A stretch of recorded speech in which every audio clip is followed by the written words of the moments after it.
17 जुलाई तक सिंध हुकूमत अमन कायम करवाए, मगवी जो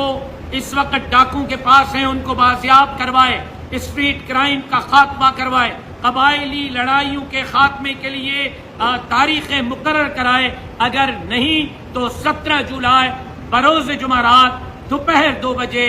सिंध के वज़ीर आला हाउस की तरफ सिंध अमन मार्च किया जाएगा और सिंध के अमन के लिए गंबर, शदादकोट, लाड़काना, जैकबाबाद, शिकारपुर, तनकोट, कश्मोर, घोटकी, सक्कर, नौशर फिरोज से लेकर ठट्टा और सिजावल तक सिंध के करोड़ लोगों के जान, माल, इज्जत और आबरू के तहफ़्फ़ुज़ के लिए, उनके बच्चों के तहफ़्फ़ुज़ के लिए वज़ीर आला हाउस की तरफ अमन मार्च किया जाएगा। 17 जुलाई तक सिंध हुकूमत अमली इक़दामात करे, वरना 17 जुलाई को लाखों लोग इंशाअल्लाह वज़ीर आला हाउस पहुँच कर नाअहल नालायक हुक्मरानों से पूछेंगे कि इसका जिम्मेदार कौन है